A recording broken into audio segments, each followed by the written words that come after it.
우리가 살아가면서 이해가 되는 일보다 사실은 이해가 되지 않는 일들이 더 많은 것 같아요. 우리가 안다고 생각하고 있지만 사실은 내가 경험해본 일들만 아는 거지, 경험해보지 못한 일들이 세상에는 훨씬 더 많다라는 것이죠. 그 모든 것들을 우리가 다 경험할 수도 없고, 좋지 않은 일이 나에게 벌어지지 않게 하는 방법도 우리에게는 없다라는 거예요. 한마디로 우리의 삶의 어려움은 우리의 머리로 알 수 있는 영역이 아니고 우리의 경험으로도 알 수 있는 영역이 아니라라는 것이죠. 이유 없이 우리에게 주어지는 어떤 고통과 우리의 아픔이 분명히 존재하고 있다라는 거예요. 여러분, 주권은 어디에 있습니까? 우리의 주권은 하나님께 있습니다. 내가 다 아는 것 같지만 하나님의 주권 가운데에서 이 시대는 움직여지고 있는 것, 그 모든 뜻이 어디에 있냐라는 거예요. 하나님께 있더라는 거예요. 욥은 지금 고난의 과정 속에 있습니다. 욥이 왜 고난을 받을까요? 욥기를 아무리 찾아봐도 욥이 고난을 받아야 될 이유가 없습니다. 욥의 고난은 욥의 어떠한 때문이 아니라 하나님께서 욥을 너무 사랑하기 때문에 욥이 지금 고난을 받는 거예요. 이해가 됩니까? 하나님의 총애를 몸소 다 받고 있다 보니까 사단의 시기심이 올라오게 되는 거예요. 도무지 이해가 되지 않는 상황이에요. 사랑을 너무 받다 보니까 어떻게 고난이 와요? 인과응보로서 살아가는 인간이 이걸 어떻게 이해할 수 있을까? 우리가 십자가를 다 이해할 수 있습니다. 십자가의 그 사랑을 우리가 어떻게 이해합니까? 전혀 인간은 이렇게 살아갈 수가 없는데 완전히 우리의 허를 찌르시는 그 그리스도의 사랑, 그 십자가의 사랑을 우리가 어떻게 이해할 수 있습니까? 없어요.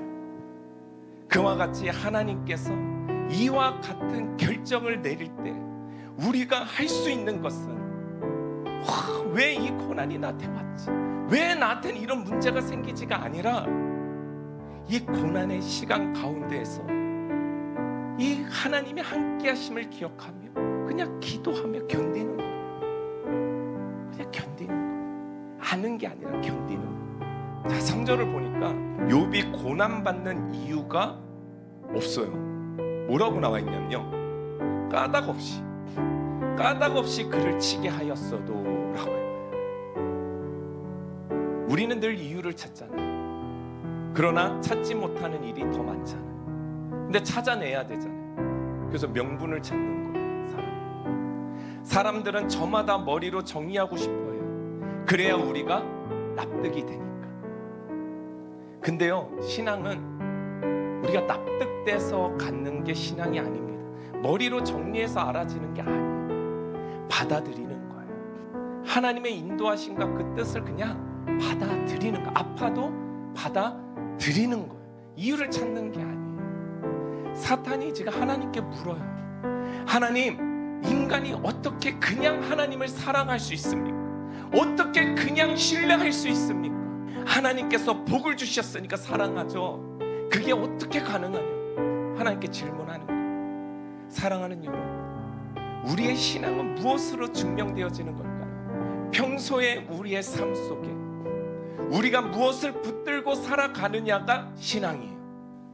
교회 와서 잘하는 것 말고 우리의 모든 일상 가운데 하나님을 붙들고 있냐라는 거예요. 더 나아가서 우리가 죽는 그날까지 우리는 무엇을 붙들어야 되냐라는 거예요. 고난이 찾아오고 말도 되지 않는 질병이 찾아와도 도무지 머리로는 이해가 되지 않는 이 상황 속에서도 우리는 이유를 찾는 게 아니라 우리는 무엇을 붙들고 찾아야 되냐라는 거예요.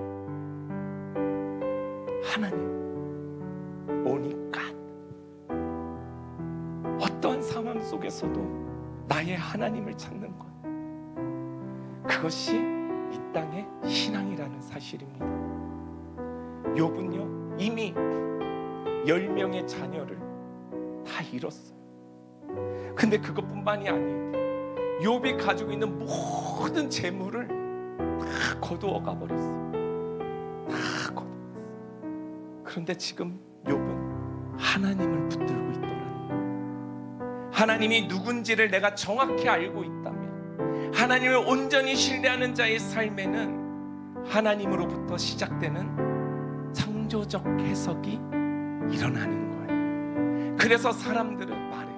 원인을 갖고 나의 고난을 이야기하지만, 하나님의 창조적 해석을 가지고 있는 사람들은 세상의 것으로 나의 문제를 해석하는 것이 아니라 하나님으로부터 오는 은혜와 하나님으로부터 오는 그 신뢰와 그 사랑과 기쁨으로 내 문제를 해석하기 시작하는 거예요. 지금 욥은 아주 몹쓸 피부병에 걸렸어요. 발바닥에서부터 정수리까지 종기가 났다. 그 종기가 얼마나 고통스러웠는지 욥은 질그릇 조각을 가지고 와서 몸을 긁고 있더래요. 얼마나 간절했어요. 이런 형태의 종기는 신명기에 나와요. 신명기에서 하나님께서 인간을 심판하실 때 그 발바닥에서부터 정수리까지 종기를 일으키신다고 말씀하셨거든요. 그 종기가 지금 욥에게 생긴 거예요, 여러분. 얼마나 비참한 일입니까? 마지막까지 붙들고 있는 그 이름 하나님밖에 없는데, 그는 그 하나님만 붙들고 있었는데, 욥에게는 그 하나님밖에 안 남았는데 사람들이 하나님의 저주라고 말해요. 하나님의 심판이래요. 욥이 뭘 잘못했습니까? 아내 눈에는 더 그랬을 것 같아요. 그래서 말하는 거예요. 당신은 이런 상황에서도 당신의 신앙의 온전함을 지키는 게 맞습니까? 차라리 이런 상황을 만든 하나님을 원망하고 욕하고 자결하십시오. 당신의 그 신앙을 지키는 것이 가족을 잇는 것보다 더 중요하냐라는 거예요. 그게 인생이냐? 그게 삶이냐? 그게 신앙이냐? 차라리 그냥 죽어. 이처럼 우리가 신앙을 지키며 살아간다는 것이 매 순간 깨어 기도하지 않으면 이처럼 힘든 일이라는 사실입니다. 그랬더니 욥이 아내에게 이렇게 말합니다. 그가 이르되 그대의 말이 한 어리석은 여자의 말 같도다. 우리가 하나님께 복을 받았은즉 화도 받지 아니하겠느냐 하고 이 모든 일에 욥이 입술로 범죄하지 아니하니라. 여러분, 이게 말이 됩니까? 이 어려운 상황 속에서도 욥은요 말을 아끼고요 하나님을 원망하지 않더라는 거예요. 우리의 입술을 지키는 것이 신앙일지도 모릅니다. 오늘 욥을 보면서 우리는 생각해야 되는 것이 있어요. 우리는 무엇으로 우리의 신앙을 지킬 것인가? 입술로 우리의 신앙을 지켜야 되는 거예요. 야고보서 3장 3절을 보면요, 하나님께 순종하는 첫 번째 행위는 입에 재갈을 물리는 거예요. 내가 주장하고 싶은 것이 있어도 멈추고 주인이 인도하는 곳으로, 주인이 이끄는 곳으로 가는 연습을 해야 온전한 말이 된다라는 거예요. 그래서 시편 기자는 우리의 입술의 역할에 대해서 정확하게 말해주고 있어요. 여호와여, 내 입술에 파수꾼을 세우시고 내 입술의 문을 지키소서. 우리가 오늘 하루를 시작할 때 하나님께 드려야 되는 기도가 무엇입니까? 우리의 입술에 파수꾼을 세워달라고 기도해야 합니다. 하나님, 오늘 하루를 살아가는 동안에 내 입술에 파수꾼을 세워주셔서 내 입술이 판단과 원망의 말이 아니라 옳음과 그름의 말들이 아니라 사랑과 자비와 하나님의 그 용서가 가득한 말들로 내 입술을 파수꾼 세워주옵소서. 이게 우리 오늘 하루를 시작하는 데의 기도가 되어야 되는 거예요. 기도해야 해요. 그래서 기도해야 되는 거예요. 야고보는 우리의 입술을 지키는 것이 하나님을 경외하는 순종이고 겸손이라고 말하고 있습니다. 욥은 욥의 아내와 다르게 자신의 입술을 지키며 이 힘든 순간 속에서도 하나님을 경외하더라. 하나님은 복을 주실 수 있는 분인 것처럼 우리가 하나님을 더욱 신뢰하도록 화도 주실 수 있는 분이시다.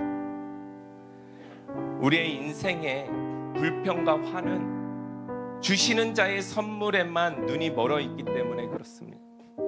주시는 이가 누구인지를 안다면 그가 복을 주시던 화를 주시던 그의 선하심에 아무런 변화가 없음을 우리가 알고 있듯이 욥은 복이 아니라 온전히 하나님만을 사랑하는 것, 그 손에 회초리가 있던, 그 손에 선물이 들려 있던 그는 내 아버지시다.